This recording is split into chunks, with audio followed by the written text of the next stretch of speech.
Welcome to the Beginner's Guide to Chiropractic Care.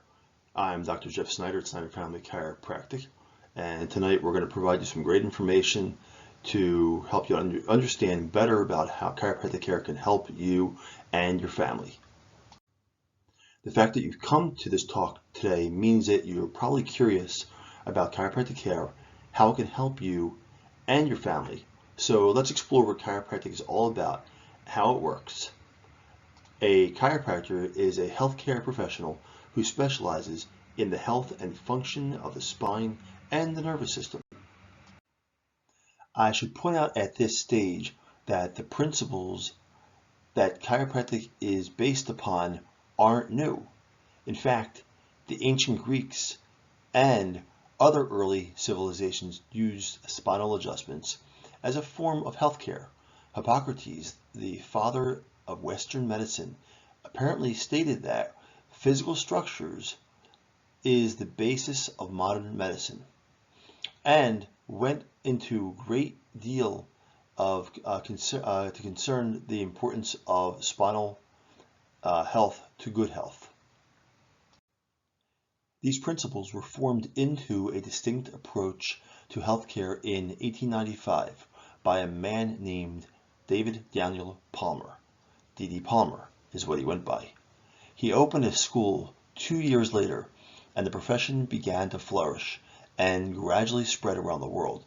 There are now approximately 100,000 chiropractors worldwide, with over 40 chiropractic schools in 16 countries. And while it's true that chiropractors can often help people with pain, there is much more to chiropractic than just treating pain. Chiropractic care is really about total health and well-being. It's about helping people to feel great and get the most out of life by functioning at their optimal potential. To understand how this works, it's important to consider the spine's role in the body. The spine is there to protect the spinal cord, which is part of the central nervous system. The spine is like a set of armor made up of segments so that it can bend and move naturally with the body. A spinal segment consists of two vertebrae and joints that connect them. There's a disc in between each vertebra that acts as a cushion. Underneath that armor, there's a whole lot happening. Messages traveling from around the body, up the spinal cord, and up into the brain. The brain processes those messages and sends replies back down the spinal cord to tell the body how to respond. The central nervous system is one big information highway, and it carries vital messages to every part of your body. Sometimes the wear and tear of everyday life can impact the spine and cause spinal segments to move in a way that is different than normal, in a dysfunctional way. That wear and tear can happen gradually, such as from bad posture, or it can happen suddenly, which is common in sports injuries. Because of the close relationship between the spine and the nervous system, everyday strains can actually impact the flow of information between the brain and the body. Messages may not be delivered to the brain, or they may be inaccurate.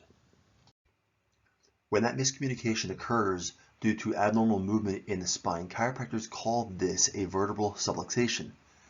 You'll hear me talk about this term more, so I want to make it clear, so I'll repeat myself. A vertebral subluxation occurs when you have abnormal movement in the spine that interferes with the accurate flow of information between your brain and your body.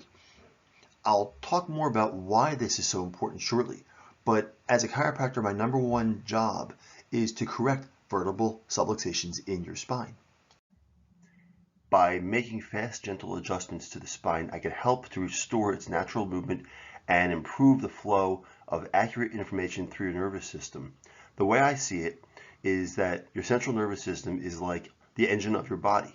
A chiropractor acts like a mechanic, turning on the spine and central nervous system so that way your body can run like a race car. Something people often ask me when I'm adjusting them is, what are those popping sounds that occur when some adjustments occur? I always like to point out early in this piece that those popping sounds are completely harmless.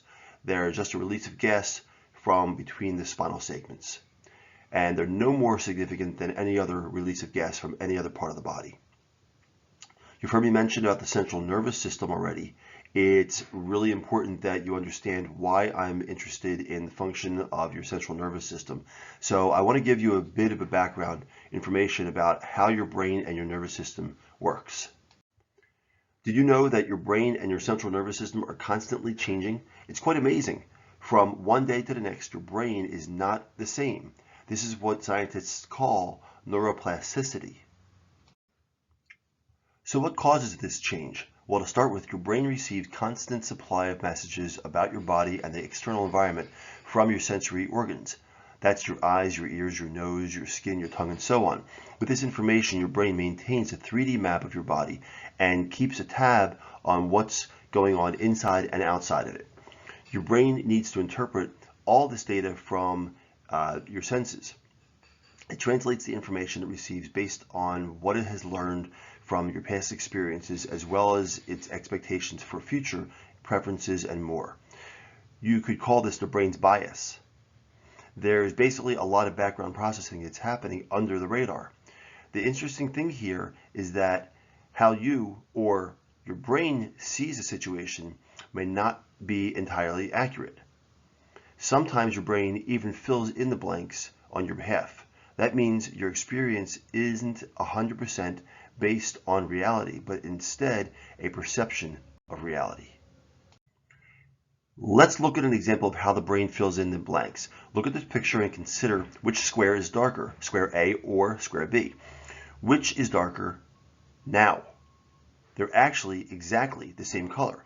It's incredible, isn't it? Your brain doesn't just see what your eyes tell it. It reinterprets what the eyes tell it based on the information it already has stored. In this case, you can see square A is darker than square B because square B is in the shadow and in the green cylinder. While square A is outside the shadow, based upon your brain's past experiences, it will decide for you that if a square in a shadow reflects the same amount of light as a square outside the shadow, then it must be a lighter shade of gray. Another example of this is this swirling, colorful image.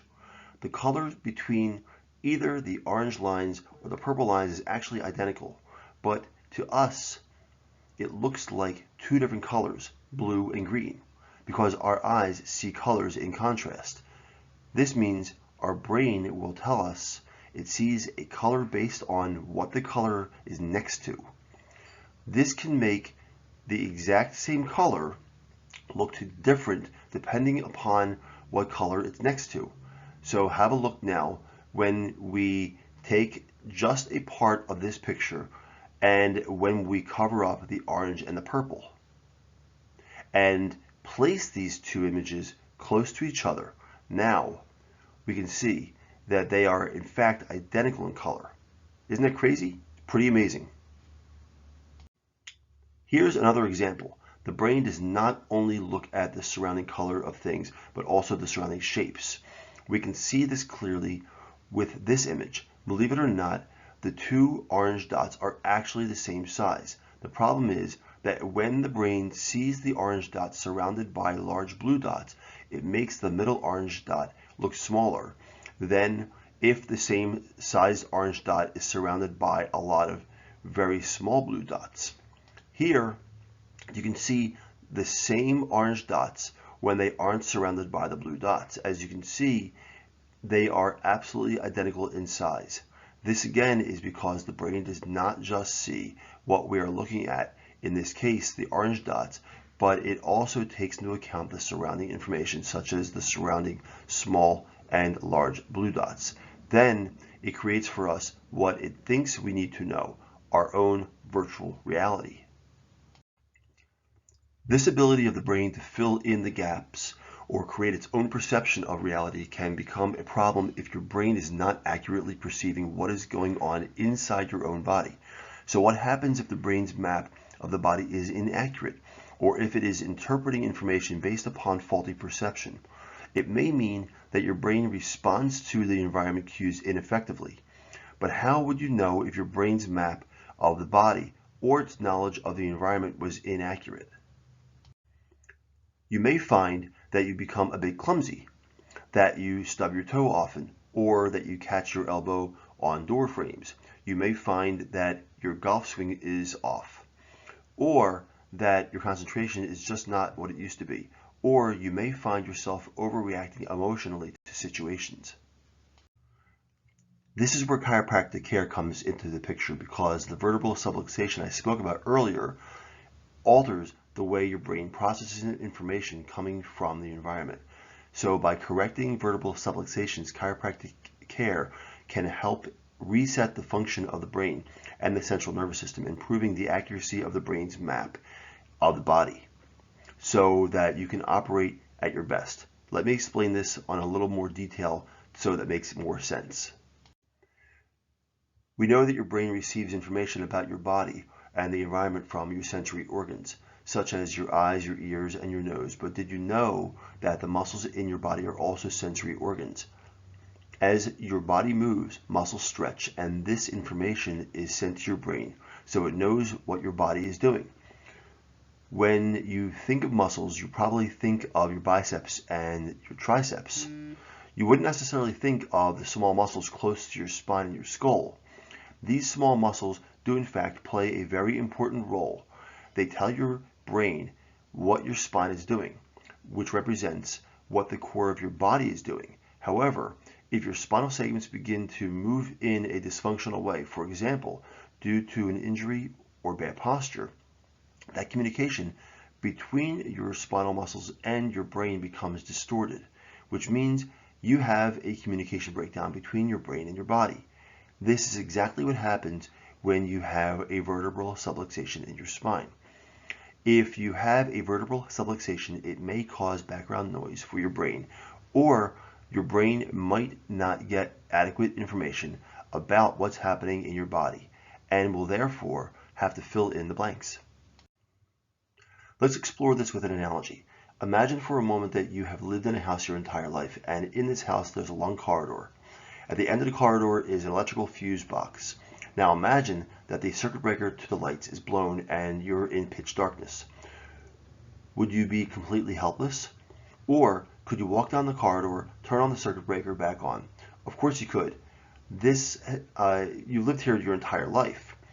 You would know roughly how long the corridor was and how wide it was. You would be able to get down there and turn the light back on. Your brain is just as smart as that. It can function even if there's a part of your body that cannot see it. It would be able to function and control those parts of your body because of past experience. Now imagine that before those lights went out, your kids had left a bicycle on that corridor, or that you had not seen. What would happen in that scenario? You would likely fall and hurt yourself.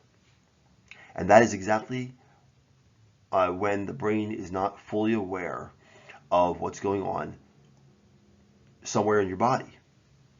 You could end up having an accident or hurting yourself. This is where I come in. As a chiropractor, I would gently adjust any dysfunctional segment. This vertebral subluxation I keep talking about is to restore healthy movement. This can improve the communication between your brain and your body and the environment, and it's a lot like rebooting a computer.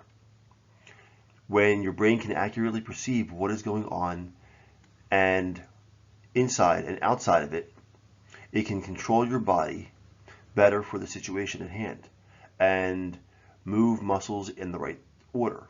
It means your body moves accurately. You have fewer accidents and you can function and perform at your best. So chiropractic care is all about improving the function of your nervous system so that way you can function at your optimal potential. Although that's my goal for patients in my practice, I know that there's a lot of people who first come to see me because they're in pain. What I always point out to them is that it's important to understand that troublesome symptoms and pain don't appear out of thin air. They build up over time, like the analogy of the straw on the camel's back. Hundreds of straws are stacked up over time, yet With the addition of the thousandth tiny straw, the camel's back suddenly breaks. It's the same with symptoms. The problem can build up unnoticed over time. Then suddenly, symptoms make themselves known in a big way. A symptom may only be the tip of the iceberg, with a much bigger problem lying underneath the surface. After all, a symptom is just a symptom. It's not the cause. Symptoms are a bit like the fire alarm going off to warn you that there's a problem. The fire alarm is not the problem. The fire is. So don't turn off the fire alarm and ignore the problem. Go find the cause and put out the fire. When patients first come in to see me, I always let them know that for chiropractic to help them, it may take a number of visits. If their problem took time to build up to the level it is today, or they've been subluxated for a long time, more often than not, it will take time to resolve too. It is also important to understand that symptoms may be due to dysfunctional areas or parts of the spine that seem unrelated to the problem area. Here's an example. It may be that you have pain in your left knee. It's hard to imagine that this pain could have anything to do with your spine. But if your spine is not moving properly, it may be interrupting the flow of information from your leg to your brain and back again. It may be that your brain is not accurately aware of what's going on in your knee.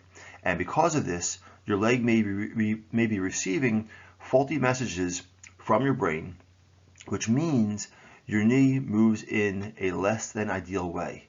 Poor movement sustained over time often creates an imbalance in your body and may cause pain. Remember that your body is one big interconnected system. No part of it operates in isolation. The objective of chiropractic care is to restore healthy communication throughout your body and to maintain this communication over time, leading to better function, less accidents, and a healthier you. So you say, well, where's the science? There is a stack of scientific research that has demonstrated chiropractic care can positively affect many different aspects of health and function. So let's take a look at some of this research. First up, let's take a look at a study involving muscle function for stabilizing the body in which young healthy students were the research subjects. To set the scene, you need to know that muscles deep in the abdomen are part of your core stabilizing system, and they need to be turned on before you lift your arms so that you remain stable. This should happen very fast and without your conscious awareness. This is called feed-forward activation because it is pre-planned by the central nervous system. It ensures that movement of the body is balanced so that no injury can take place. The researchers in this study found that in a group of 90 healthy students, 17 of them could not pre-activate their abdominal muscles before they moved their arms. This means that they were more prone to injury. 6 months later, the researchers tested 13 of 17 of the affected students again and found that they still could not do it. So what was going on with these students? To find out, they were given chiropractic assessments and it was discovered that all had tightness and restriction of joints in their pelvis. In other words, they were subluxated. To address this, they were each given a single session of chiropractic adjustments, and guess what happened? There was almost 40% improvement in their ability to pre-activate their core abdominal muscles. That's pretty phenomenal. This study is really important because it has big implications. These students had no existing pain at all, but scientists think that poor control of the core muscles may be the cause of people developing pain or sustaining an injury in the future. We know that people who have low back pain have delayed activation of core abdominal muscles when performing various movements. We also know that their brains are much less aware of what's going on in their lower backs. This means that their brains are not receiving or processing accurate information from the small muscles close to their spine, so their brains have to guess what's going on in their low back, and therefore may not be controlling their low back in an ideal way, which can damage the back further. Now, let's take a look at a different study, this time exploring the brain's ability to sense the position of elbows when the arms are moved. The study involved 25 people with low-level neck pain and 18 healthy people with no pain at all. The healthy group was the control group. All of the participants were tested for their brain's ability to determine the exact position of their elbow joint. They were shown how to position their arms when lying down, and then were asked to reproduce this angle with their eyes closed. A fancy tool called an electrogoniometer was used to ensure findings were very accurate. The control group was very good at knowing exactly where their elbows were positioned and could consistently reproduce the elbow position, whereas the group with low-level neck pain, they were not so good at knowing where their arm was. The group with neck pain was then given chiropractic adjustments. After this, they were better at repositioning their arms. Their brains were better able to see where their arm was after they were adjusted by the chiropractor. This study is really interesting because it shows that improving the function of your spine can not only help your brain to see what is going on in your spine, but also to improve the way your brain can see what is going on in your arms. There are many, many more research studies like these that demonstrate all sorts of benefits from receiving chiropractic care, such as visual acuity and visual field size, reaction times, brain processing, joint position, sensing of your ankles, spinal function, muscle strength in your legs and muscles, and prevention of muscle fatigue. So, the take-home message from my talk is that chiropractors aim to correct vertebral subluxations in your spine so the flow of information between your brain and your body is more accurate, so your body can run like a race car, so you can function at your optimal potential. So we're pretty much at the end of this talk now.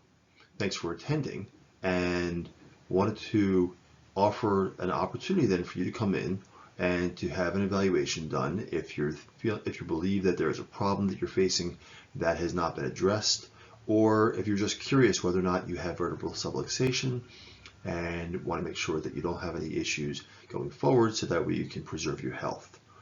So you can contact us at the phone number that's listed right here on this page, or you can scan this QR code and you can request an appointment in that fashion as well. So we do look forward to hearing from you, and we'll continue wrapping this up right now. This talk is based on many research papers, in particular the work relating to the neurophysiological effects of chiropractic care from various research facilities throughout the world. Thank you for attending this program, and we look forward to helping you.